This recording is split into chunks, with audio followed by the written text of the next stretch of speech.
What's up, everybody? I'm Sydnee Goodman, and in today's Daily Fix, Bloodstained cancels its roguelike mode, your phone is in danger of getting hacked, and E3 2020 is full speed ahead, despite the coronavirus. Roll the thing. Bloodstained Ritual of the Night is canceling its roguelike dungeon mode that was promised if the game's initial Kickstarter campaign reached its $5 million stretch goal, which it did reach 4 years ago. 4 years is such a long time, you guys.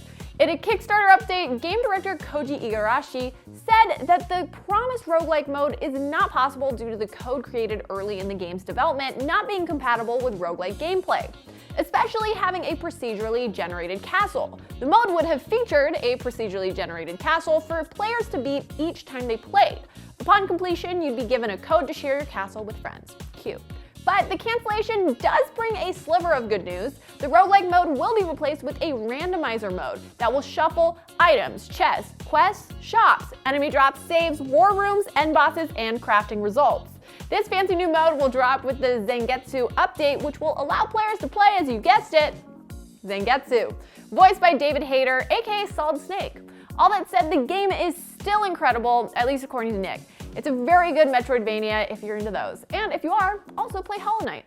Sid! Sid! Sid! Sid! Sid! Sid!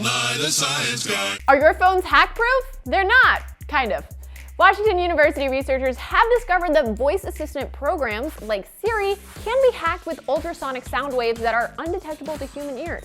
But you probably won't have to worry about it too much. The same researchers said the environment required to make this possible is very specific and would be hard to replicate in real life. The hack involves a series of pieces of equipment sending inaudible waves to a phone on the same table. The baddie, aka the hacker, would use the waves to activate various functions of the phone, anything from taking selfies to reading out passwords or authentication codes in text. Mayday, mayday. It's worth noting 15 of 17 phones that were tested were vulnerable to the hack. They also found that this works on metal, glass, and wood tabletops. Thank our lucky stars that it would be pretty hard to do in public, unless someone put their inaudible wave equipment in a backpack and put the backpack on a table, and then someone put their phone on the table. Researchers did find that softer materials failed to conduct the signal of the ultrasonic waves, so if you're worried about your phone being hacked, you can keep your phone in your pocket or a napkin.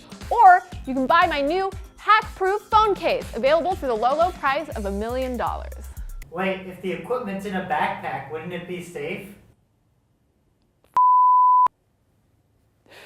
The rising threat of the coronavirus, or COVID-19.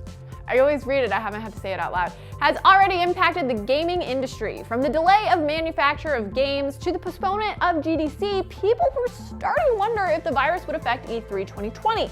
However, the ESA, the governing body of E3, has revealed it's watching the situation closely, but as of right now confirmed there will be no change in plans for E3 2020.